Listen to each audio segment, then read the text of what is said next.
Today is our last session, and we would like to focus on examining the future of depleting resources, decarbonization, and implementing green solutions to long-standing energy issues. And I would like to introduce my colleague, Victoria Grevina, who is also a PhD candidate here at St. Andrews, and Vika will tell you a little bit more about this series. Vika, please. Yes, thank you so much, Katya. And again, welcome everyone to the series. It is, as we mentioned, the revisited series from our 2022 seminars.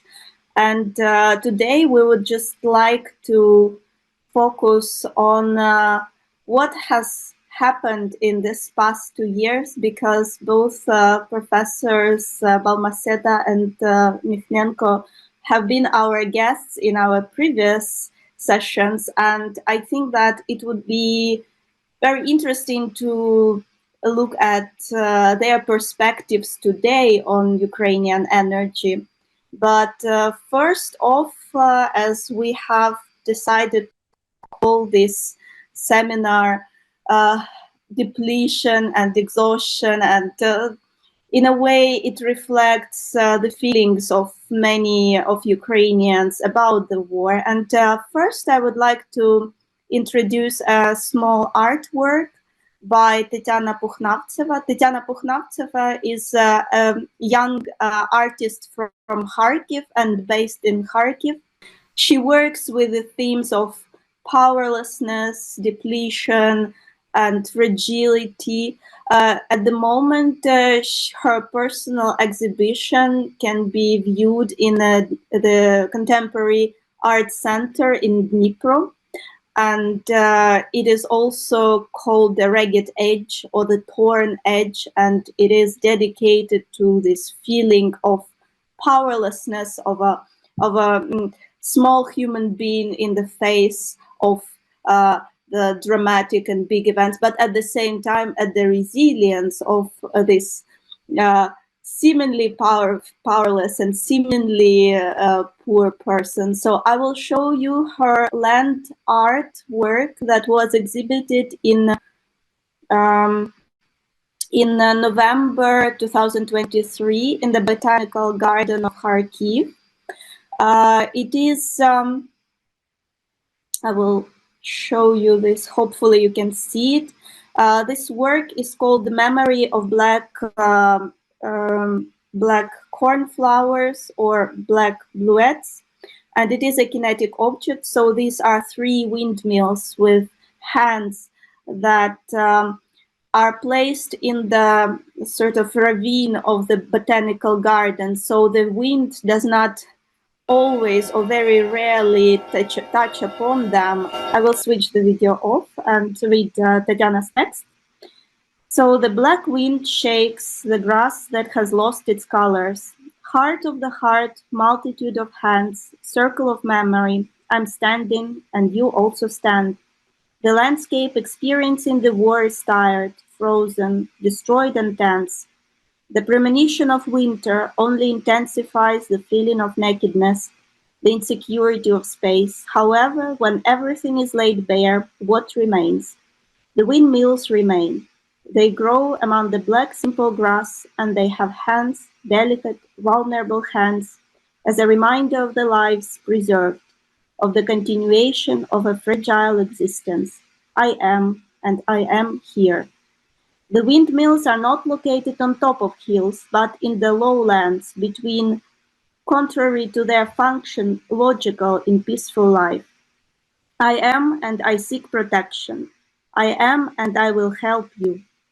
The wind interacts with the windmills, sometimes turning them, revealing their presence, and sometimes leaving them static, silent. Silent windmills are a memorial of lives left behind.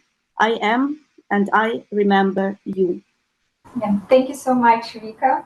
And again, today we're honored to be joined by 2 amazing speakers. That's Professor Margarita Balmaceda and Dr. Vlad Mykhnenko.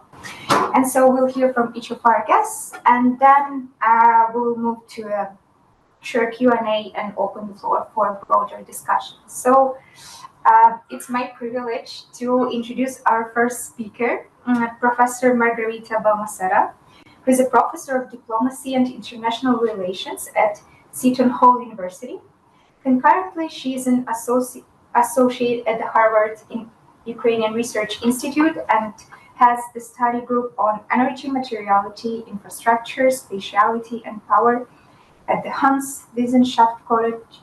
Her research analyzes the connections between natural resources, international relationships, and political development, with a special expertise in energy politics, steel and the metallurgical sector in Ukraine, the former USSR, and the EU. The first thing I want to do is to really thank the Center for Energy Ethics for this amazing initiative. And it is an amazing initiative in a variety of ways. First of all, because we very, very seldom analyze energy issues and energy politics from a perspective that also includes ethics. Many of my peer groups in the United States are still chained to the idea of fossil fuel security, even more than colleagues in Europe. And the ethical side is often not explicitly included into the discussion. So first of all, hats off to this. Secondly, the very fact that you're including art in each of your spotlights is really, really important, because a lot of our discussion is going to be about reinventing Ukraine's energy futures. Art is essential, both for dealing with trauma, for reflecting reality, but also for thinking richly about alternative futures. And it is exactly this that Ukraine needs now. I would also argue this is also something that Ukraine's partners need now as well. But maybe a little bit more about that later on. Obviously, it is impossible to cover every single aspect of what has changed in these 2 years in 15 minutes. Mainly, I will flash a couple of key points, and then I will be talking in a bit more detail about Ukraine's situation in a decarbonizing world, or rather in a world that is under the decarbonization imperative, even if it's not necessarily decarbonizing. So the first point I want to make is that the last 2 years, we have seen what energy aggression can be. And this is not only the use of energy as a weapon as we understood it before 2022. It's not about the use of corruption to weaken a state, as I have studied in some of my work, but it has been and continues to be about the destruction of energy infrastructure, something we saw especially during the first year after the full-scale invasion, and also the attacks on civilian energy-related infrastructure, including industrial infrastructure. This is very clear, and also the attempt to gain control of key energy infrastructure as a way to create damage to the state, as in the case of the Kakhovka Dam, and also to blackmail the state, as in the case of the nuclear power station. So energy aggression has been a very, very important part of this picture. We don't have time to talk about this now, but part of this is also the way Russia internationally has used some loopholes in the current sanctions regime to indirectly increase its wealth and pursue its own ideological energy aims. But that is not something we can discuss now because we don't have time. So there has been energy aggression, but the story of the last 2 years is also a story of energy resilience. How after each unit of energy infrastructure was destroyed, Ukrainian crews very quickly tried to, and most often succeeded in reinstating this energy supply, rebuilding infrastructure. This is also a history of resilience and support from Ukraine's Western allies, which have provided very important support in terms of small scale and medium scale generators, for example, to try to supplant in an operational basis as soon as possible some of the infrastructure that is repeatedly being destroyed by Russian bombs, not only destroyed, but targeted by Russian bombs.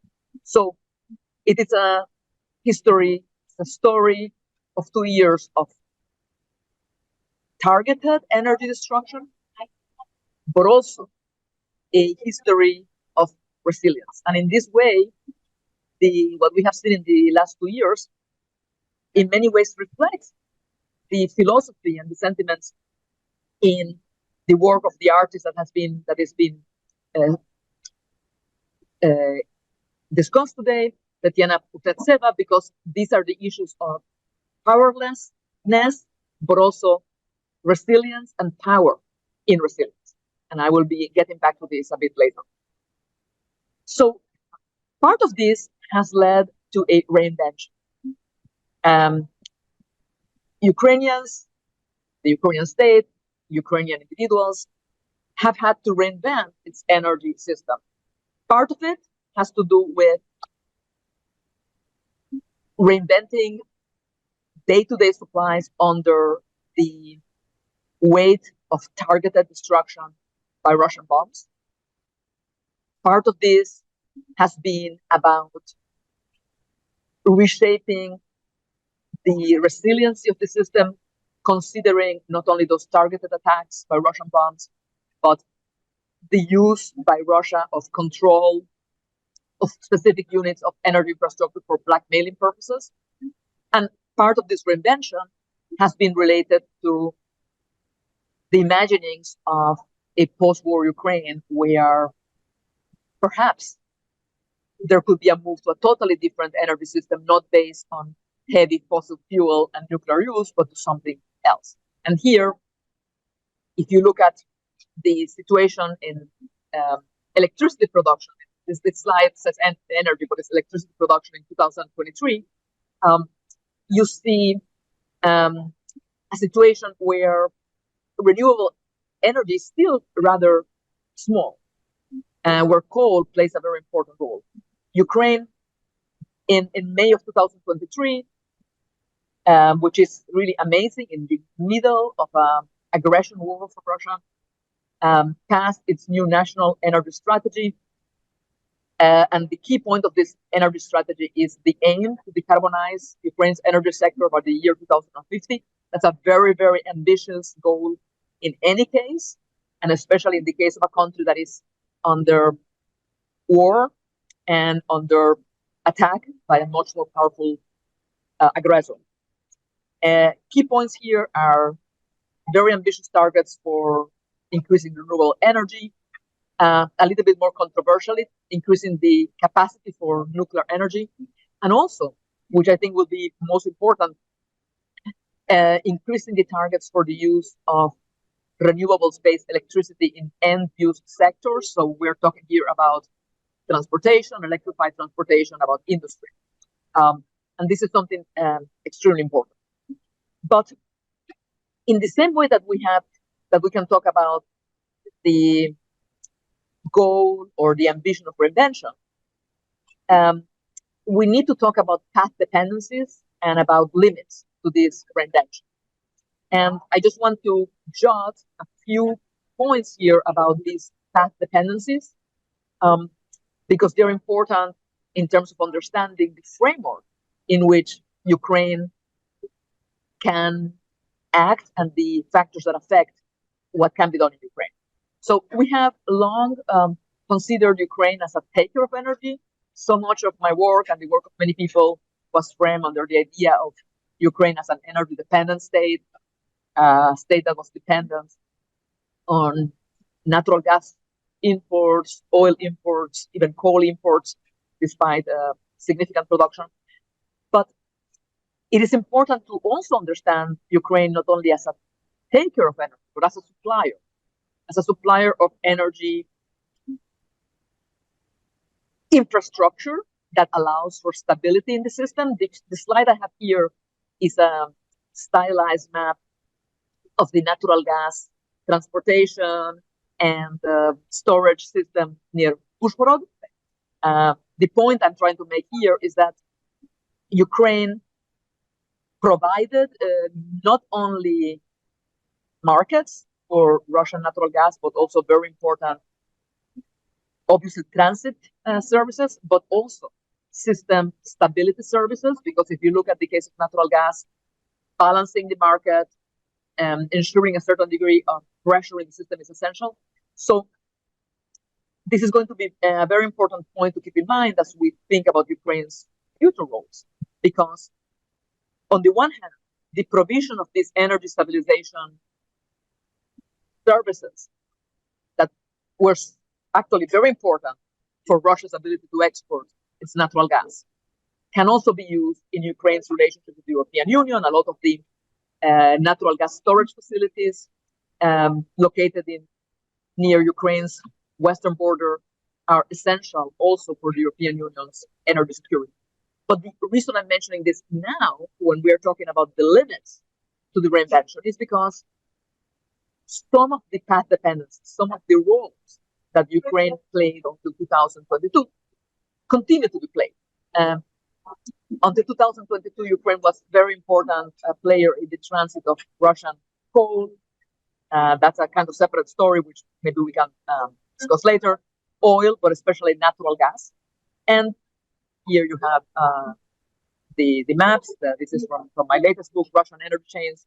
But what is important is that even when Russian transit via Ukraine continued to fall, and here I think I need to move my part of the screen so that you can see the last part of the, even when it has continued to fall, actually Ukraine, and even when Ukraine has encouraged EU states to move away from Russian fossil fuels, it has continued to support this role as a transit route.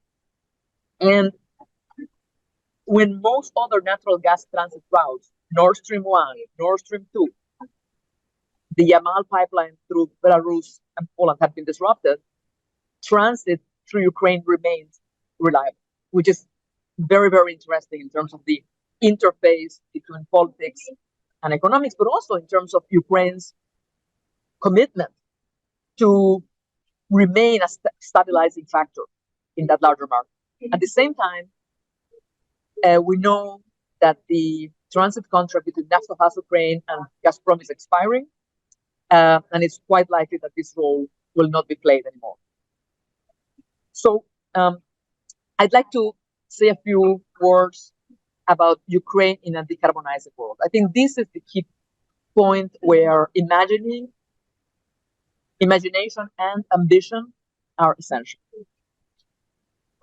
So what makes the situation concerning future scenarios, future imaginings concerning Ukraine's role we need to think about this world not only as a decarbonizing world, because the world is not really fully decarbonizing in the level it should. It's a world under the imperative of decarbonization. But this world, this challenge of adapting to this new world for Ukraine, it's a much more complex challenge, because we are talking about a world under the imperative of decarbonization, but it's also a post-war world for Ukraine, where, for example, it is not clear whether the population levels of the pre-war period will remain. It's also a world of increasing carbon taxing, which here I discuss under the acronym of CBAM, Carbon Border Adjustment Mechanisms, which is a set of rules adopted by the European Union, which will come fully in effect in 2035, but already very partially in effect, and are going to target the carbon content of everything that comes to the European Union in certain categories, including industries that are key for Ukraine, such as steel. But this becomes a little bit more complicated for Ukraine, because this is also a world of candidate status. And this is important because I need to make sure that I can put my, yes. If you look now at the likely impact of carbon adjustment on their current situation, the impact on Ukraine would be very large. But also, a key challenge for joining the EU would be Ukraine's very low energy efficiency per unit of value added. This is a very significant problem in industry, and especially if you look at the steel sector, iron and steel. This is the sector where Ukraine's value added by unit, energy used by unit of value added is so much 30 times larger than, for example, the average in the EU. These are very important issues to take into consideration, not only because of the challenge for Ukraine in terms of its reinvention, but because of what it means in terms of possible trajectories of the European Union. Were Ukraine to join the European Union without a significant change in its energy system, it would mean that the European Union would miss its decarbonization targets. Now, that's an issue in and of itself, but what I am worried about as a supporter of Ukraine is what does this mean in terms of support for Ukraine joining the EU? So we have a kind of chicken and egg situation. And these are very important things that we need to be thinking about. I want to make a nod. In the last 3 slides, I referenced the greendealukraine.org. This is a joint project by the Helmholtz Association in Germany, with which I am also affiliated and where I will be starting a project in June, and a number of organizations in Ukraine, including the Dixie Group and others. So I'm using their slides here, and I would highly recommend that you look at their work. They're also going to establish an energy, a green energy and decarbonization think tank in Ukraine in the next couple of years. So here we have the challenge of coal. We have the challenge of the nexus between coal and steel. We also have the challenge of fertilizers, where Ukraine had played a very significant role until 2022, in part because of its access to relatively low-cost natural gas. And here, again, we don't have time to talk about this in detail, but this is a very important area where the challenge of higher cost fossil fuels comes together with the challenge and the opportunity of a total move to a new form of producing fertilizers on the basis of green energy. But this also brings new challenges for Ukraine because of the ways in which this would give even more power to a country that is already a very big competitor in the other key Ukrainian export sector, steel, and that is China. In this slide, you can see China's competitive low price possibility for the production of ammonia that is related to fertilizers. So I realize that it is likely that my last 2 slides on fertilizers have confused everybody. The reason I include them is because fertilizers, in particular nitrogen fertilizers, are produced on the basis, or currently produced on the basis of fossil fuel feedstock. Therefore, I refer to them as embodied energy. Therefore, we can talk about fertilizers also as a type of energy weapon. And therefore, when we think about Ukraine's future and energy futures, we also need to talk about fertilizers. But we could discuss this later on. So right now, I want to leave the stage and let Vlad take the stage. And I'm very much looking forward to this presentation. Thank you. Thank you so much, Margarita. It was a very insightful talk. And now it's my pleasure to introduce our second guest, Dr. Vlad Mykhnenko. Dr. Vlad Mykhnenko is an economic geographer specializing in geographical political economy. Empirically, over the past 25 years, his research interests have expanded from the emerging market and middle-income economies of the post-communist Eastern Europe to encompass the local and regional development phenomena observed across the advanced economies as well as low-income developing countries. Brilliant. Thanks a lot. Thanks a lot for inviting me. And I share Margarita's thanks to the Center for Energy Ethics of doing a very transdisciplinary project and mixing art and humanities and social sciences. And I'm going to bring a little bit of engineering. Today, I'm not an engineer myself, but I've been involved in a large transdisciplinary project that follows so nicely after Margarita's presentation. It is obviously shows how well prepared we are and how fine-tuned the seminar is, because one presentation follows perfectly from another one. I'm sure you'll agree with me.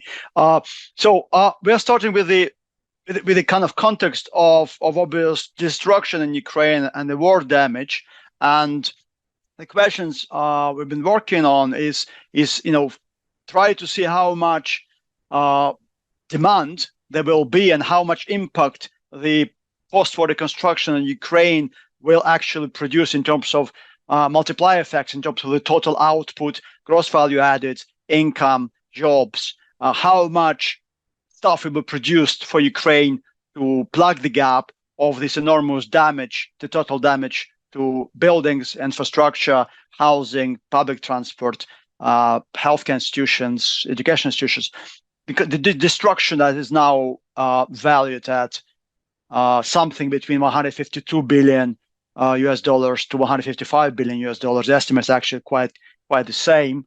And what we try to do within the project, I'm going to just describe in a second, is we try to see how much extra demand for the whole economy will be when and if 155 billion of extra demand is plugged into the construction industry, which has to obviously produce and replace all of the destroyed and damaged infrastructure, buildings, bridges, etc., etc.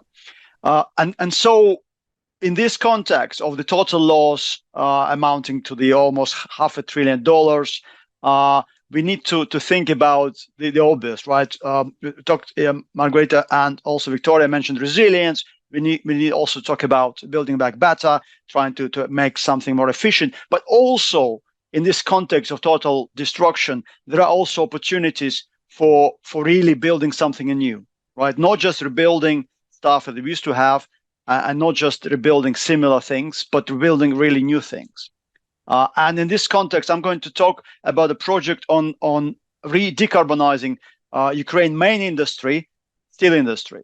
As Margarita has mentioned, Ukraine is one of the largest producers of steel in the world. Ukraine, even after the war started in 2014, and Ukraine has lost quite a bit of industrial assets in eastern Ukraine. It's still, even in 2021, before the large-scale invasion, produced almost 22 million tons of steel, and 74% of those products were exported. Ukraine was top 9 exporter of steel just before the invasion, but also steel industry steel has been primary commodity export from Ukraine every year since independence. From 91 till today, steel, basic metals products were top commodity, even above wheat, grain, corn, and all the agricultural products that Ukraine had produced. And also the industry itself accounts for quite a significant share of Ukrainian economy, 2.3% of GDP, but most importantly also 15% of industrial output.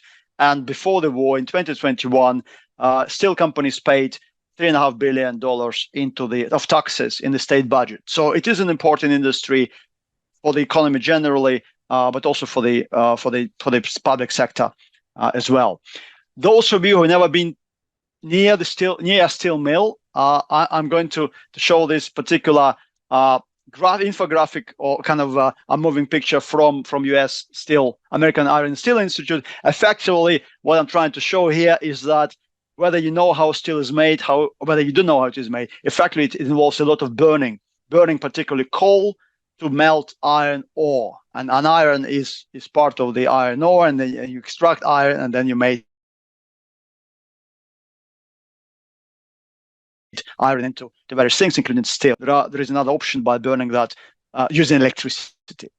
So there are two options effectively producing steel, but the majority of steel traditionally has been used this way of using coal, coking coal in particular, to burn burn iron ore in the blast furnace, basic oxygen furnace routine. As I said, however you do it, obviously steel is an incredibly important product. It is the basis of anything. It is the basis of industrial production. It's the basis of everything that is made. All the things we consume, or most of the things we consume contain industrial products, contain steel. And so it is primary importance for Ukraine during the war and after the war to really pay attention to the steel industry itself. The problem is, as Margarita already said, steel manufacturing produces more CO2, more carbon than any other heavy industry. And 8% of total global emissions are due to steel production.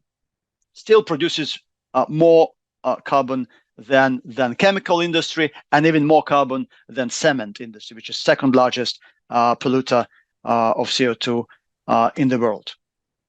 And the problem also is that Ukraine's pre-war steel production was 95% coal-based. There are electrical furnaces, there are electrical production from scrap metal, but the majority, 95%, everything was actually produced based on coal. And hence, coal has always been associated with Ukrainian steel industry. Here you can see the coal production historically from kind of First World War period until today, and kind of steel production tracking that, especially since the Second World War period. So coal and steel in Ukraine kind of came, as part of the package, and so that creates obvious problems for the future. Another problem, of course, is the destruction of assets, right? Azovstal, Illycha, lots of other steel mills have been destroyed during the war, and of course they will never be rebuilt as they are now.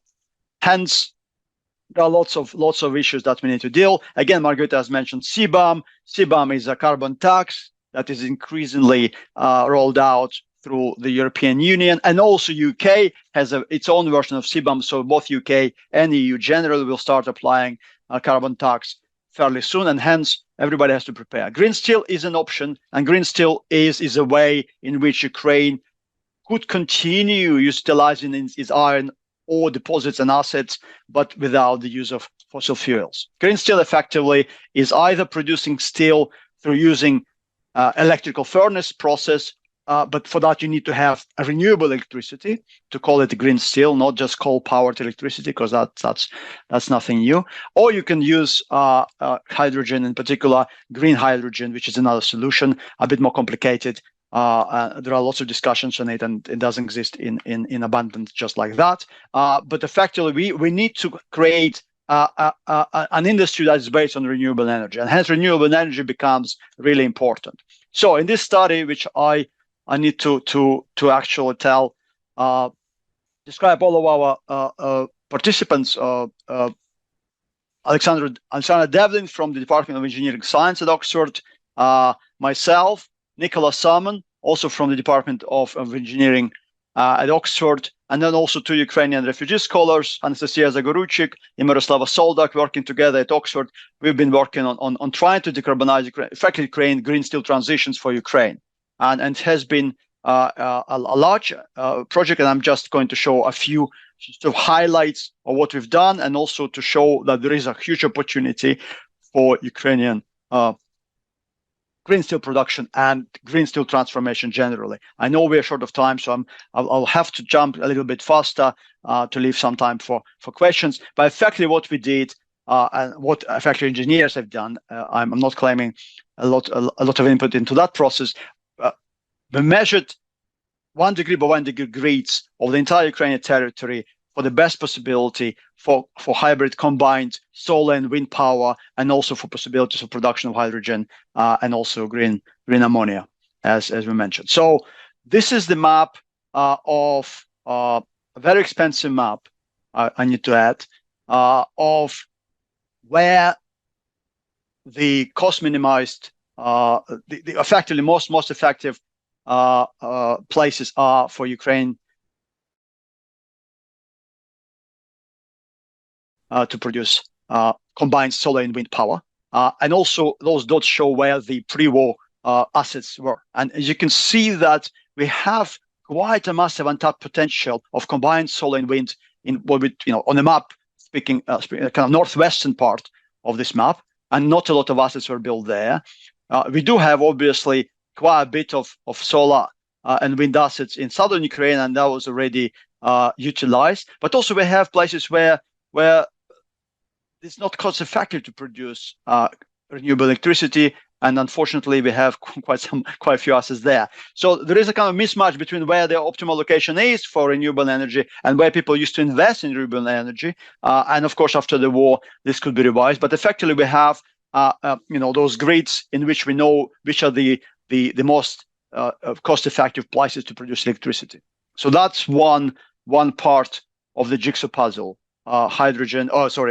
Renewable wind and solar combined. I think combination of that is an important bit, because we've got to have those assets combined. This is the map of where hydrogen, green hydrogen, could be produced in terms of the cost sort of benefit analysis.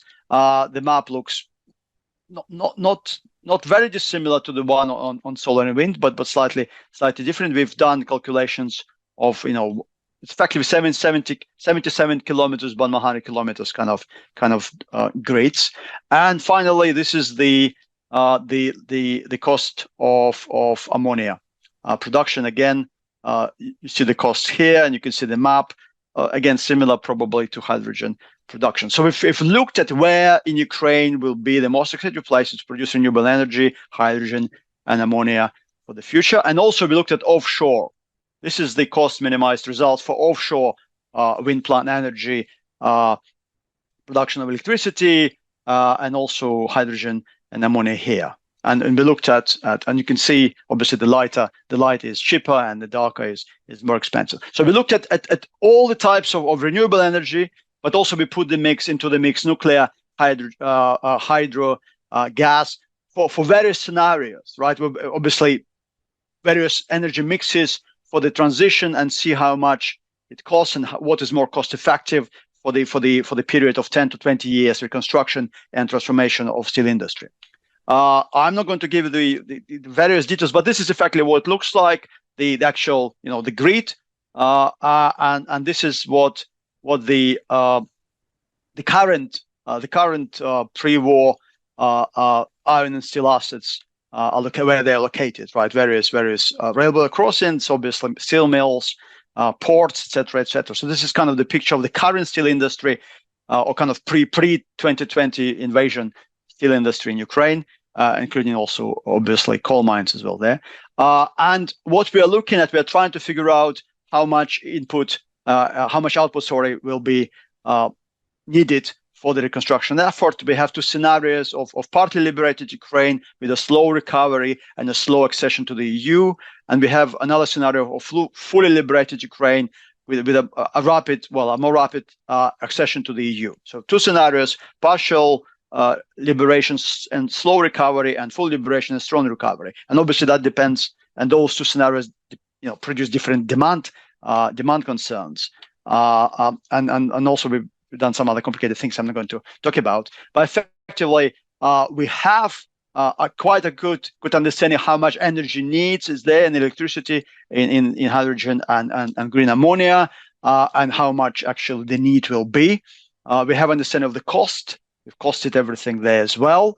And finally, we've tried to kind of terraform. We've tried to see, or industrial location theory, if there are people here remembering Weber. We're trying to see where the most optimal places for the new green steel mills are. And this is the partially liberated Ukraine with the new green steel mills located in those places. And this is a kind of full liberation Ukraine scenario. And these are the steel mills that will be most optimal locations for new green steel mills in those places, depending on different types of production. But effectively, this is the two major scenarios that we have. And to conclude, because we're out of time, we've costed the whole total kind of transformation of Ukrainian iron and steel industry towards green steel would cost about $62 billion needed in 20 years kind of period. to fully decarbonize everything. What is intriguing, and this is where I put my input in input-output analysis into this, is that the green steel industry will produce a large amount of GVA, i.e. green steel industry will produce more growth through the economy of Ukraine than black steel industry. And actually the surplus, the growth surplus of the green steel amounts to 77 billion above the traditional steel scenario. And those 77 billion, as you can see, is actually higher than 62 billion needed into investment. So green steel is actually not only feasible, but also is economically cost effective in a 20-year period time. Of course, it is fundamental to shift Ukrainian sector and to actually preserve Ukrainian industry and for for national security as well. But also, it is obvious that the prospective EU accession will make steel decarbonization non-negotiable. Yeah, Ukraine will have to do it anyway because the EU, because of CBAM and because of rising tariffs, it will have to do it in any case. And as a final sentence, I will say that we are pleased to say that Ukraine's largest steel industry producer, largest steel company, Metinvest, has pledged already 35 billion US to invest in green steel process. So at least we almost have half of the necessary sum already earmarked, or at least offered by Ukraine's largest steel mill producer. So that's fantastic news, and I'll stop here.